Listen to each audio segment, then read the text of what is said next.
목적이 분명하고 그 목적으로서 끝을 내는 거예요. 이거 끝나고 자기의 생애가 또다시 보장되는 게 아니라 이미 마쳐지면 무언가를 누리고 축복을 누리고 보상을 받는 것이 아니라 끝나는 것으로 끝내는 일들, 그 사명을 위해서 보냄을 받는 자, 그가 바로 요한이었다는 겁니다. 아포스텔, 사랑하는 성도, 하나님의 거룩한 나라를 위하여서, 하나님의 뜻을 위하여서, 그리스도 예수의 오시는 길은 첩경을 마련하기 위하여서, 그래서요, 그 당시에 초대교회가 아니죠. 예수님이 오시기 이전에 그 당시에 뭐라고요? 세례 요한이 과연 누구냐라고 이야기하는 소문들이 막 번지기 시작을 했습니다. 세례 요한이 누구냐? 그래서 엘리야와 같은 선지자다. 엘리야의 선지자라고 한다면 그 당시에 이 히브리인들에게, 유대인들에게 있었어요. 위대한 선지자, 칭송을 받을 만하고, 그가 다시금 살아나서, 요한이 다시금 살아난 자가 엘리야다, 그가 바로 예수다라고 말할 만큼이나 세례 요한, 그 요한이라고 하는 이름에 대한 기대감은 엄청나게 컸지만, 그런 거라고요? 하나님께로부터 보내심을 받은 자, 뭐를 위해서?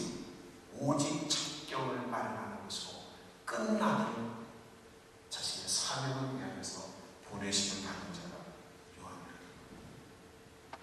성도는 제가 가끔씩요, 제가 오늘은 요한에 대해서 이야기를 하지만, 제가 묵상하는 중에 예수님께서 십자가를 지시기 위해서 심판을 받는 순간부터 시작을 해서 예수님이 십자가를 지고 그리고는 무덤에 묻히고 그리고 부활하는 시간까지요, 훈련받았던 제자들은 다 도망가고 아무도 없다. 오직 예수님 혼자 하나님의 거룩한 사명을 감당하는 자예요. 제자들은 다 없는데 그 중에 일회용 단역을 맡은 사람들이 있더라. 구레네 시몬, 아리마대 요셉, 니고데모, 또 예수님의 신제자, 실제 세계. 이 단역 배우들을 보면서요, 제가 그런 생각을 했어요. 주님, 제 짧은 인생에 몇 년 동안 주의 일을 할지 모르지만, 나도 뭐 오랜 기간 동안 거창한 일을 하는 것보다 딱 단역 배우처럼 한마디 제 할 일 딱 하고 끝내는 그런 사명도 나한테 주실 수 없습니까? 제가 그렇게 기도한 적이 있어요. 내가 하나님 앞에 부름을 받았다고 하는 사실, 그리고 내가 하나님 앞에 보냄을 받아, 하나님으로부터 보냄을 받았다고 하는 이 분명한 자기의식을 가지고 있을 때에 사도 요한의, 세례 요한의 선언을 우리는 이해할 수 있게. 세례 요한은 한 번도 자신이 맡은 바 사명에서 벗어난 적이 없고요, 한 번도 거기에 대하여서 자신의 목숨으로 뒤로 물러선 적이 없고요. 그래서 그는 언제든지 문득 서서 서기관들이나 바리새인들을 향하여서 독사의 자식이라고 외치면서 그는 두려워하지 아니하고 고난을 감당하면서 자신의 사명을 감당할 수 있습니다.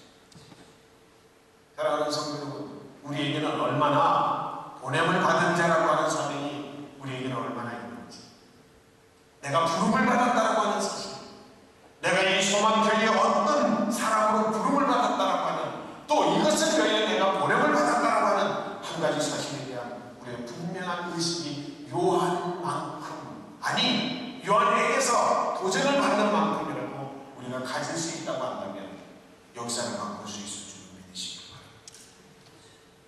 역사를 바꾸는 사람은 아무나 역사를 바꿀 수 있는 게 아닙니다. 사랑하는 성도 여러분, 분명히 이제 요한복음을 통해서 우리가 보게 되겠지만요, 세례 요한이 첫 번째 한 말씀이 무슨 말씀입니까? 회개하라, 천국이 가까워. 근데 성도 여러분, 한번 보십시오.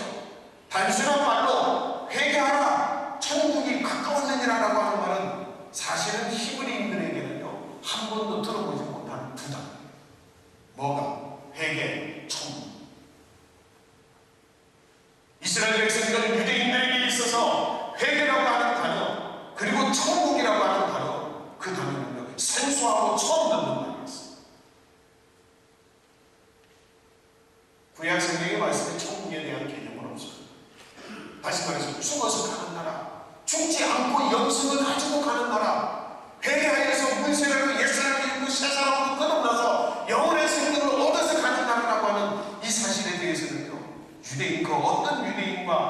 그 어떤 유대 사회에서 한 번도 논의되거나 한 번도 이해되거나 한 번도 선포되었던 적이 없는 말씀. 그 말씀을 가지고 유대 사회에 불을 던지는 세례 요한이요. 과연 살아남을 수 있겠습니까? 그럼에도 불구하고 세례 요한은 뭐라고요? 하나님께로 보내심을 받은 사람. 우리는 6절 말씀, 하나님께로서 보내심을 받은 사람이 났으니 이름은 요한이다. 성도 여러분, 자신의 삶이 분명히 고난의 삶이고 그리고 궁극에는 죽음의 삶이었지만, 분명히 그래함으로 보내심을 받은 사람이었지만, 그 이름은 뭐라고요? 요한이라. 그 이름의 뜻은 뭐라고요? 하나님의 사랑하는 자라. 성도 여러분, 하나님의 사랑하는 자가 되시기를 축원합니다. 하나님 나라를 위하여서 선구자적인 역할도 하고, 또 하나님 나라를 위하여서 나에게 준 사명을 위하여서 내가 마땅히 감당합니다. 그래서 뭐라고요? 원산에 떨어진 군인들이 그 역사적인 근거를 가지고 하는 이야기는 아니에요. 뭐라고 하면서 죽었겠습니까? 처음에는 깜짝 놀란 그 군인들이 나중에는 내가 죽으면 조국이 삽니다.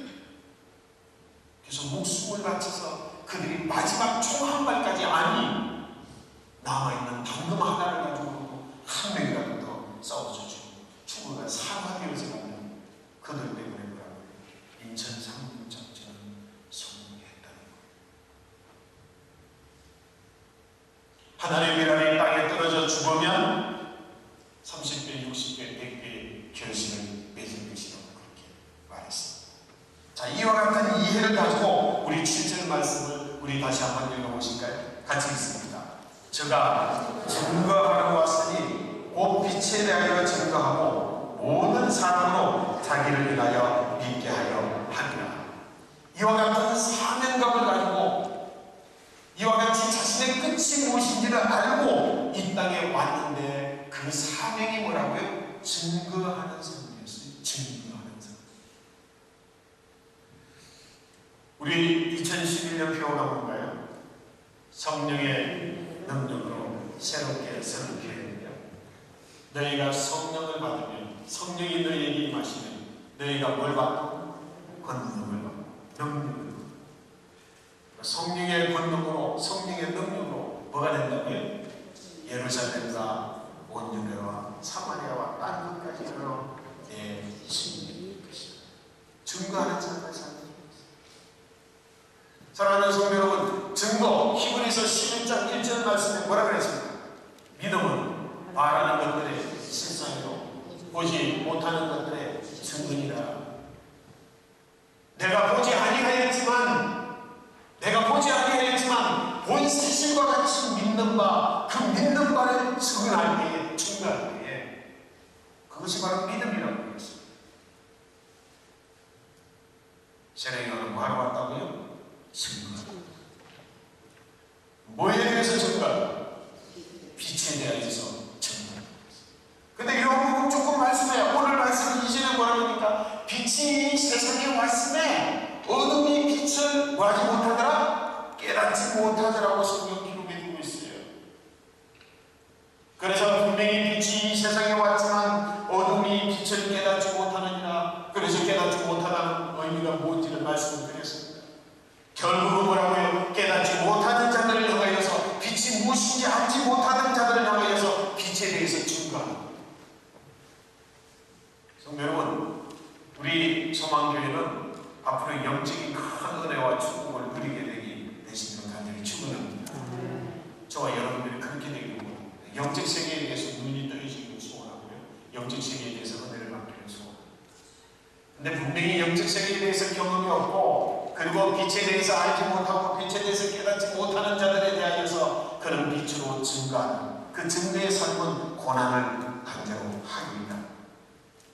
빛에 대하여 증거하고, 그리고 또 두 번째는 뭐하러 왔느냐면 모든 사람을 믿게 하기 위해서. 자, 성도 여러분, 믿을 수 없는 걸 믿게 하기 위해서 오십니다. 누구를 통하여서? 자기로 말미암아 믿게 하기 위해서. 사랑하는 성도 여러분,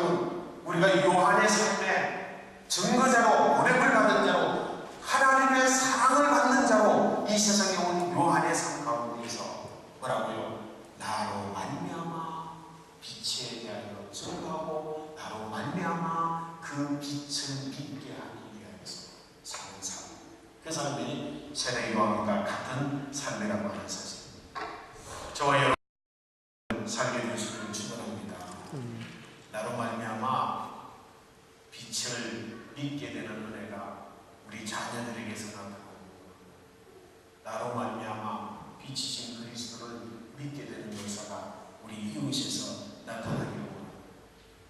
나로 말미암아 내 남편이 예수 그리스도 빛이신 주님을 믿게 되는 역사가 일어나기를 원하고, 나로 말미암아 그리스도 예수가 빛이라고 하는 사실, 저 알지 못하는 자들까지 믿게 되어지는 은혜가 있게 되시기를 간절히 축원합니다. 나로 말미암아 그게 세례 요한이 보내신 겁니다. 그게 세례 요한이 뭐라고요? 하나님의 사랑을 받는 자의 삶. 하나님의 사랑을 받는 자, 그의 삶은 그로 말미암아 그리스도 예수를 믿는 사람들이 많이 나타나게 되는 그런 축복. 그리고 성도 여러분, 세례 요한으로 말미암아 빛에 대하여 믿게 하기 위해서요, 세례 요한이 포기한 게 있습니다. 뭘 포기했습니까? 자기의 제자를 포기했습니다. 예수님이 지나가는 모습을 보면서 뭐라고 이야기했습니까? 보라, 세상 죄를 지고 오는 하나님의 어린 양입니다. 그러니 자기의 가장 사랑하는 두 제자가 저가 세상 죄를 지고 가는 하나님의 어린 양이라고 하는 말을 듣고 뭐가 요한을 떠나서 예수님께로 가서 예수님의 제자가 됐습니다. 그 제자가 누구라고요? 두 사람이에요. 그 중에 한 사람이 안드레. 다른 한 사람이 성경에 기록되어 있지 않지만 성경을 연구하는 신학자들이 여러 상황적으로 정황적으로 밝혀서 봤을 때 그가 누구냐면 다름 아닌 사도 요한이라. 그러니 안드레, 사도 요한 같은 그런 훌륭한 제자를 누구에게? 예수 그리스도에게 보내는데 예수 그리스도를 믿게 함으로써 그들을 보냈습니다. 나는 아니다. 나는 빛이 아니다. 나는 빛의 자의 증거하러 온 자일 뿐이며 저가 바로 빛이고 세상 죄를 지고 가는 하나님의 어린 양이로다 라고 말하고 뭐라고요? 그 제자를 포기하고 주님의 제자로 삼습니다.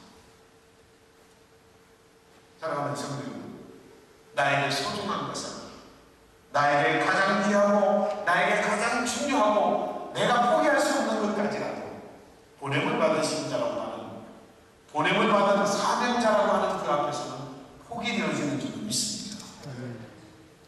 그렇게 되어졌을 때 뭐를 이룬다고요? 자기의 사명을 감당하는, 자기의 사명을 감당하게 되어 있습니다.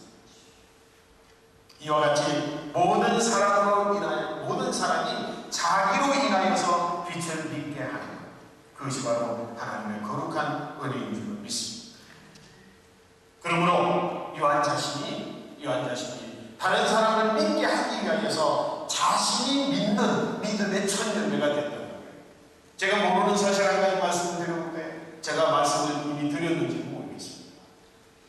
자, 세례 요한이 자라가면서 예수님을 알았을까요? 몰랐을까요?